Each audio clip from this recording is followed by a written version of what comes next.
오늘 시간이 그런데 진짜 중요해요. 양도소득세, 줄여서 양도세라고 하죠. 예를 들어서 2021년 10월 달에 팔았다. 2년 넘어 안 넘어요? 60%. 그럼 여기서 퀴즈. 전세나 월세에 대한 중개 수수료. 자, 그건 필요금리 들어갔다 안 들어갔다? 차이시를 보시면 된다는 거죠. 되게 반응이 아주 좋아요.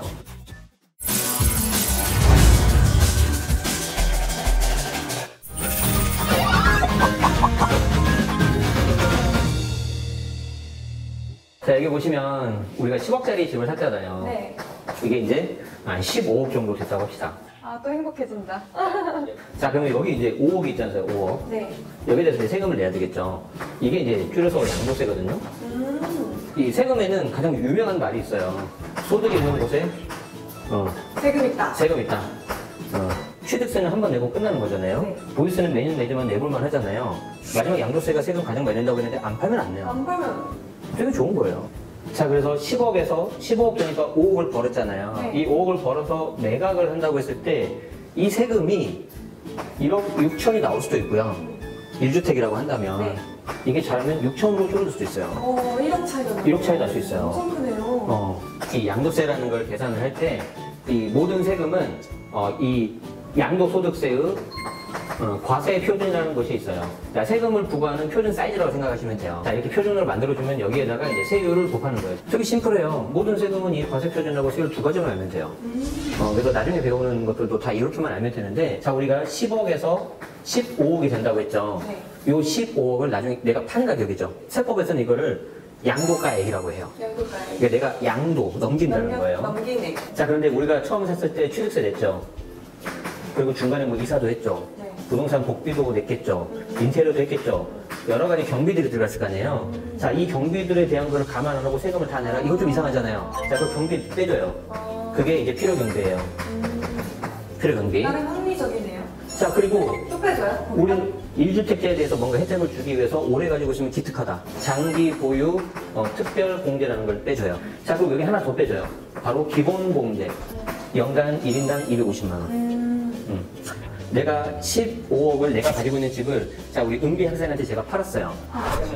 이 학생은, 아니, 내가 팔았다고요. 이쪽에 판 게 아니고. 어쨌든 내 거죠. 자, 그러면 은비 학생은 여기 취득가를 그걸 돈 주고 산 거잖아요. 그쵸. 그럼 나한테는 양도가가 되지만 이쪽한테는 취득가가 되는 거죠. 그쵸. 자, 두 개 가격을 조정할 수 있어, 없어요? 조정을 할 수 없겠는데. 할 수 없겠죠. 내가 10억에서 15억 팔았는데 세금 많이 나니까 나는 13억으로 내리고 싶어. 근데 이쪽이 15억으로 신고해버리잖아요. 그러네. 그럼 서로 걸리겠죠. 자, 그럼 이걸 피하려면 어떻게 해야 돼요? 그러면은 서로 입 맞춰야죠. 서로 이렇게 조정을 해야 되겠죠. 13억에 하자. 내가 돈 줄 테니까. 그게 다운이야. 이런 거 하시면 안 된다는 거지, 여러분. 안 된다는 거지, 지금. 맞아요? 절대 하면 안 된다는 꿀팁 거예요. 같은데? 아니. 위험해. 갑자기 이 양도가와 취득가는 내가 딱 정해져 있는 가격이라는 거예요. 어떻게 할 수 없다는 거예요. 자, 그리고 이거 장기 보유 특별공제, 이거는 법에 딱 정해져 있어요. 표가 있어요, 표가. 연수별로? 그렇죠. 연수별로 표가 딱 있어요. 자, 그래서 얘는 내가 컨트롤 할 수 있어, 없어요? 못하죠. 자, 그리고 기본공제. 250만 원 컨트롤 못하잖아요. 그럼 내가 유일하게 할 수 있는 게 뭐예요? 필요 경비를 이거밖에 없어요. 중요한 게 필요 경비를 조금 그쵸. 해서 절세를 할 수 있군요. 필요금들을 많이 받아야 많이 빼고 많이 빼니까 과표가 줄어들겠죠. 그래서 양도세가 줄어들겠죠. 그렇구나. 자, 아직 안 끝났죠. 또 뭐가 있어요? 세율. 그죠? 세율도 잘못하면은 제일 작은 게 6%고요. 제일 높은 게 70%예요. 엄청나게 차이가 나죠. 이거 너무한데? 엄청나게 차이가 나죠. 그러니까 잘못 순간 실수했다가는 이제 천국과 지옥을 왔다 갔다 하는 거죠. 진짜. 계속해서 이런 내용 나오니까 구독과 좋아요 부탁드리고 알림 설정 하시기 바랍니다. 자, 그래서 첫 번째는 제가 필요금에 대해서 설명을 드릴 거예요. 네. 내가 집 10억짜리를 샀어요. 네. 이때 가장 처음에 낸 세금이 취득세라고 했죠. 취득세. 자, 이 취득세는 일단 필요경비로 들어가요. 자, 그리고 취득세 낼 때 우리가 등기를 해야 되거든요. 소유권을 이전해야 되거든요. 자, 그런 거 할 때 우리가 법무사님 같은 전문가한테 맡깁니다, 보통은. 그렇죠. 이때 법무 비용 있죠. 그리고 집을 들어갈 때, 집이 마음에 들긴 하는데 뭔가 좀 예쁘게 하고 싶어. 인테리어. 뭐 하죠? 인테리어 하죠. 인테리어. 자, 인테리어가 핵심인데, 인테리어에서 내가 하는 거에서 다 들어가는 게 아니에요. 내 마음 같아서는 다 들어가고 싶죠. 그러니까. 그런데 여기에 대해서 그렇게 하다 보면 장난을 칠 수가 있잖아요. 그렇죠. 그래서 법에서 정해져 있는 것만 돼요. 와, 그냥 외우시면 돼요. 디테일하다. 외우시면 돼요. 그렇게 호락호락하지 않다니까요. 그러니까요. 자, 인테리어 비용 첫 번째 샤시. 거의 해당하는 사람 없는데 상하수도 배관 공사하는 거 있어요. 근데 그렇죠. 이거는 필수적인 거니까. 근데 이거 배관 이거 교체하는 건 한 20년 된 집 요 정도나 해요. 그리고 오래된 집 아니면 안 해요. 자, 그다음에 베란다 확장. 자, 그리고 보일러 보이네요. 교체. 처음 집에 들어갈 때 시스템 에어컨. 쉽게 말해서 내가 새 아파트 들어갔을 때 옵션은 들어가요. 그러니까 이게 약간 좀 디테일한 건데 옵션을 내가 선택을 하면 그게 취득원가로 들어가서 경비 처리가 돼요. 근데 내가 시행사에서 예를 들어서 자이에서 하는 옵션이 그럴 리 없지만 조금 아쉬워. 그래서 내가 개별적으로 하겠다. 개별적으로 하면은 그런 차이 같은 거 안 들어가고 이런 것만 들어간다고요. 그래서 결론은 뭐다? 내가 새 아파트 들어가는데 옵션을 하라고 한다? 그냥 하시는 게 맞아요. 그렇구나. 취득원가 들어가 버리니까. 자, 그런데 우리가 항상 새 아파트만 갈 수는 없잖아요. 옛날 구축을 하면은 샤시, 뭐 배관, 상하수도, 뭐 베란다 이런 거 잘 안 해요. 주로 뭐 하죠? 타일, 타일. 화장실, 화장실. 맞아. 그리고 옆에 벽지, 도배장판, 그리고 이제 뭐 싱크대. 싱크대. 자, 이런 거 하나도 안 돼요. 자, 더 이해하기 쉬운 걸 제가 해드릴게요. 어떤 사람이 이렇게 눈썹이 이렇게 좀 산이 높아요. 산이 이렇게 좀. 네. 그럼 여기 좀 깎아야 되겠죠. 네. 그쵸. 그리고 뭔가 좀 메이크업을 이렇게 해요. 뭐 비비크림을 바르든. 자, 이거는 잠깐 예뻐 보이는 거죠. 아. 저녁에 가서 클렌징 하면 없어지잖아요. 무슨 말인지 알겠다. 이게 이거예요. 네. 이게 이거예요. 그래서 이걸 좀 어려운 말로 뭐라고 하냐면 소모성 지출이라고 해요. 수익적 지출. 그럼 이런 것들은 자본적 지출. 해당 집의 기능을 개선시키잖아요. 진짜. 샤시, 베란다 확장, 배관. 이런 거 약간 뭐 사람은 좀 혈관 같은 거잖아요. 입증을 해야 되잖아요. 그렇기 때문에 항상 현금 인테리어 업체한테 그렇죠. 현금 영수증 또는 카드. 카드.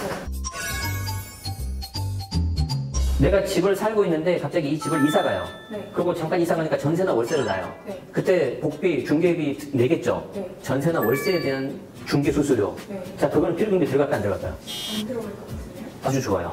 자, 여기서 아주 중요한 게 나와요. 뭔가 애매하다. 그러면은 항상 나한테 불리하게 생각하시면 돼요. 이게 들어갈까 안 들어갈까? 들어가면 좋은 거고 안 들어가면 나한테 안 좋은 거잖아요. 그냥 불리하게 생각하시면 돼요. 헷갈리면. 최악의 경우를 생각해야 된다. 그렇죠. 네. 궁금한 것들. 네, 궁금한 거 질문하세요. 네. 필요 경비에 네. 뭔가 무제한인가요? 어떻게 보면? 금액 자체가 금액 자체가 들어서, 따로 한도가 있는 건 아니죠. 네. 그런데 예를 들어서 내가 샤시를 1,000만 원을 주고 바꿀 수 있다. 근데 기준이 없으니까 내가 5천만 원 드렸다. 근데 이거 너무 과하거든요. 5천만 원 내가 다 드렸다고 해서 이게 전부 다 절세 효과가 있는 거 아니에요. 이 중에 예를 들어서 나중에 하겠지만 양도소득세 세율이 예를 들어서 40%다. 그럼 여기에 40%인 2천만 원만 내가 절세 효과 있는 거예요. 그럼 3천만 원 내 생돈 나가는 거예요. 뭐랑 비슷하게 생각하면 되냐면 우리 직장인들 있죠. 카드 연말정산 2월 달에 나오니까 카드 많이 써. 근데 연말정산 돌려가는 거 100만 원에 쓰는 거 3천만 원 써야 돼. 저랑 똑같은 거예요. 굳이 절세를 위해서 네, 필요 네. 없는 경비를 쓰지 마라 이런 말씀이시죠? 네, 그렇죠. 자, 그럼 우리 과세표준에서 필요경비에 대해서 살펴봤죠. 네. 자, 그 다음 세율. 세율은 이것만 기억하시면 이것만. 이게 뭐죠? 2. 그렇죠. V가 아니라 2. 2년. 2년만 버티시면 돼요. 최소 2년. 최소 2년. 자, 잘 보세요. 주택을 취득을 하면, 자, 첫 번째로 계약서를 써요. 그리고 두 번째로 중도금을 내요. 네. 중도금은 낼 수도 있고 안 낼 수도 있어요. 자, 그리고 마지막으로 잔금을 치릅니다. 네. 자, 그럼 제가 퀴즈를 내죠. 1번, 2번, 3번 중에 내가 몇 번이 실제 나한테 이 물건이 넘어온 거죠? 오, 보통 1번 하는데 갑자기 당황스럽네. 네, 무시하지 잔금에. 마시라고요. 네, 무시하는 건 아니고 이때 사실상 소유권이 나한테 넘어왔잖아요. 그래서 세법에서는 이 잔금일이 취득일이 되는 겁니다. 그렇군요. 반대로 매도하는 경우도 매도 잔금을 쳐야 파는 거예요. 아니 왜냐면 주변에서 네네. 잔금날 되게 뿌듯하실 것 같아요. 맞아요. 이렇게 하면서 그게 실제 드디어 내 내 거 거다. 이제 다 끝났다 이러시더라고요.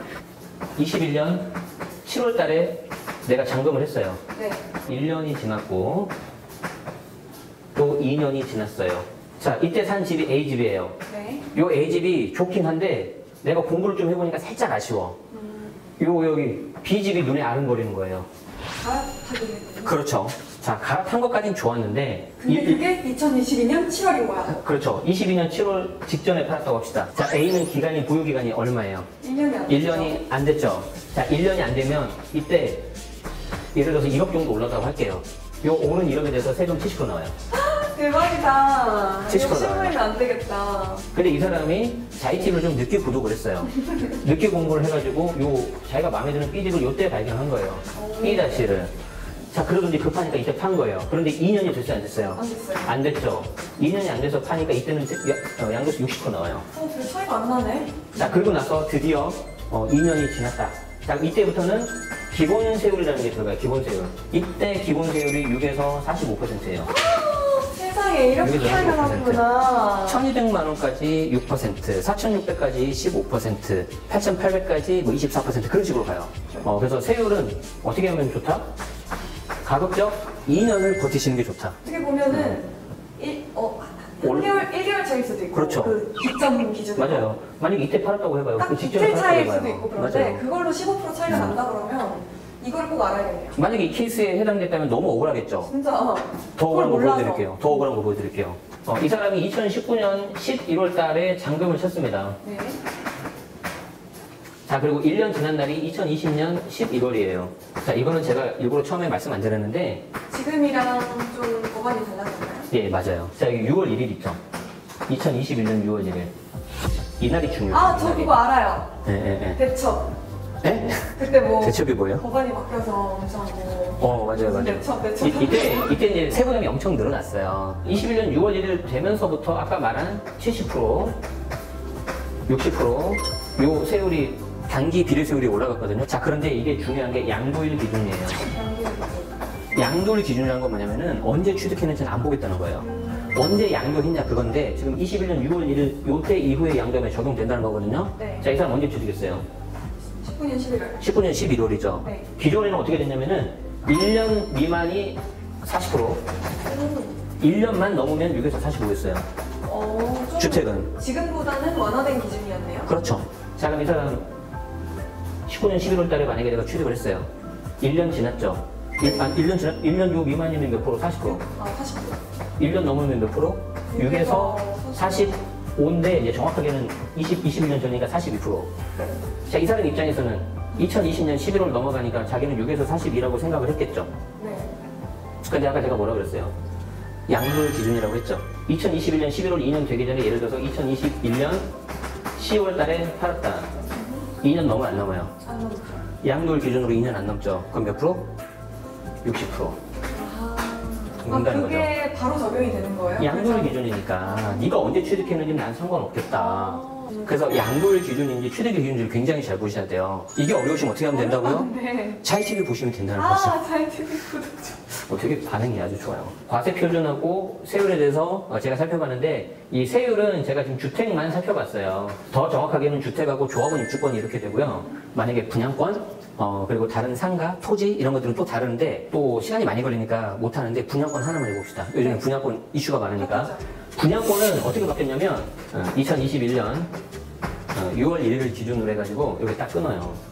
그리고 요 넘어가는 일에 양도일 기준으로 그냥 70, 60입니다.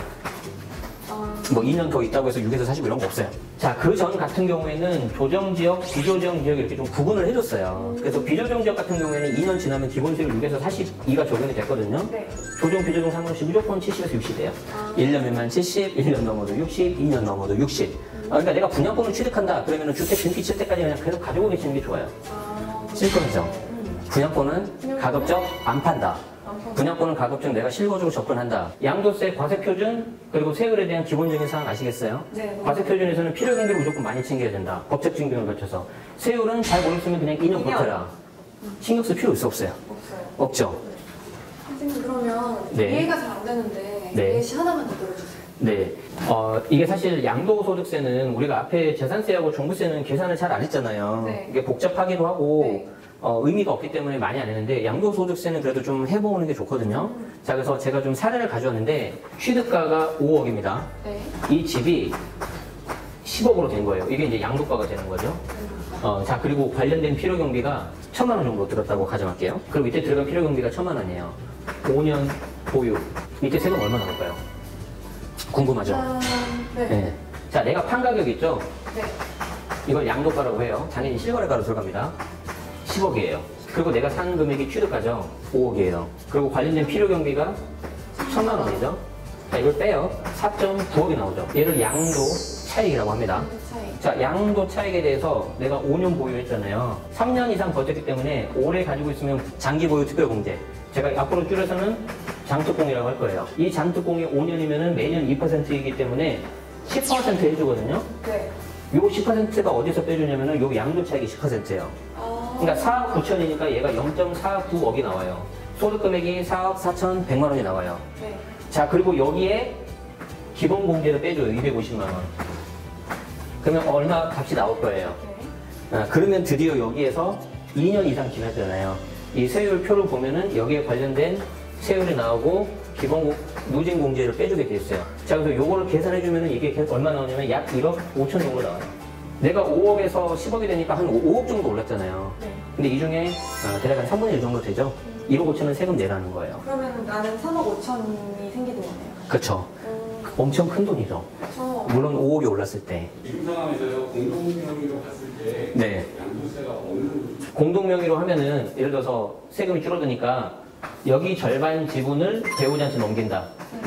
자, 배우자 넘기면 배우자는 신규 취득이잖아요. 네. 명의가 이전됐으니까 뭐가 나오죠? 그렇죠. 취득세 나오죠. 그래야죠.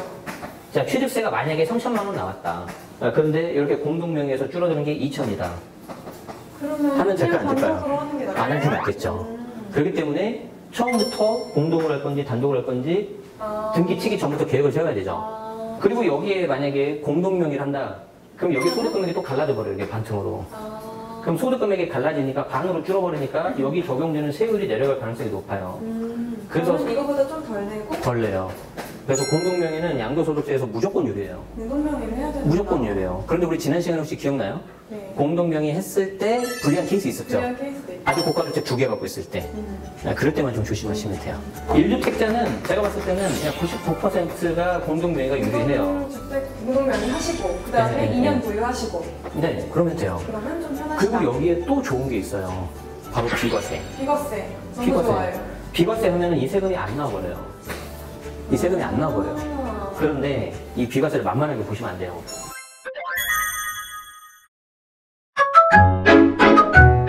Chai TV